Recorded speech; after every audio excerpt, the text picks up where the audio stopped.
lightweight paper, pretty standard paper, is going to go in the top sheet feeder.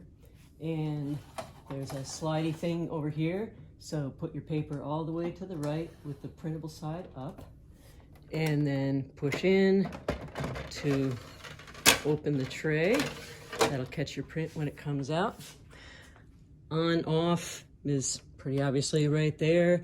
You generally don't have to control anything else from this. You'll go ahead and do that from the computer. One thing to think about, particularly with higher end paper, is that if there is any lint from the cutting of the paper on the surface, that is going to soak up the ink, and then it'll blow off, and then you'll have a white spot on your print. So I keep this brush here for you to wipe off the sheet before putting it into the printer. You want to avoid fingerprints on the printable surface, so handle it by the edges. Over here I have some basic guides to Epson's current software, but essentially I'll just sort of talk you through the process of printing. You can drop down from File to Print, or you can hit Command P on your keyboard to get this started. Up under Print Settings at the top, you're going to want to tell it what size paper and where that paper is.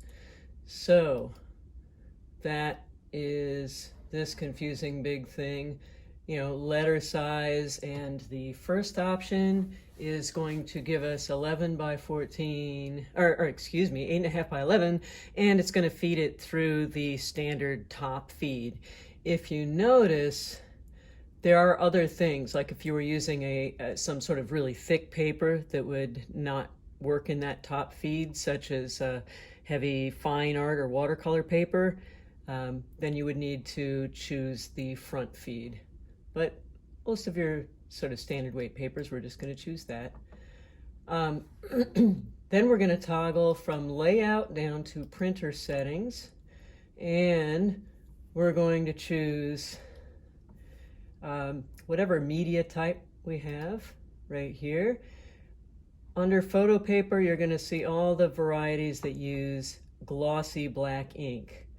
Under matte paper and fine art paper, there are some other varieties. Notice that under fine art, for instance, it is grayed out, and that's because we have selected the top feed, and it's not giving you an option to print on fine art because you are not supposed to feed that through the top feed. It damages the print heads. It's too thick, it doesn't curve right, and it makes a mess.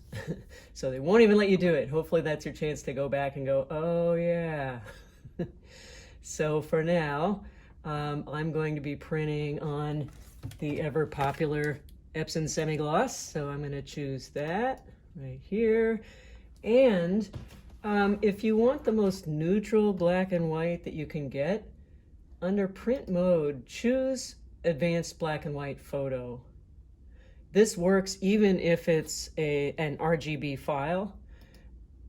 You can choose from warm, cool, sepia, etc., but neutral is a good choice, right? And so you're pretty much set with this.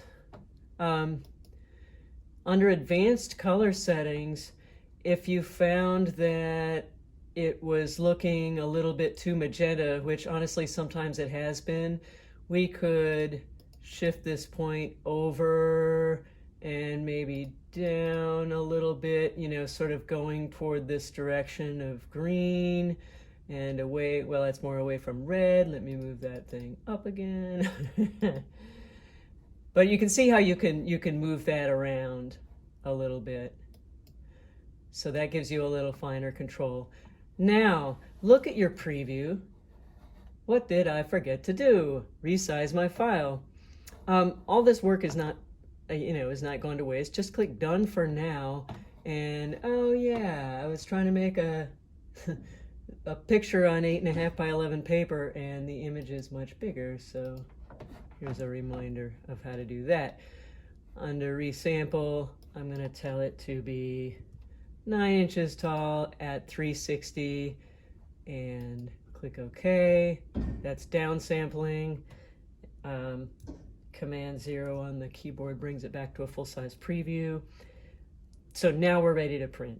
I'm going to hit Control P, or Command P, pardon me, and now you can see it's fitting very nicely on there, right in the middle. So that is the deal with printing black and white on here. I'll just hit print and I've got my print.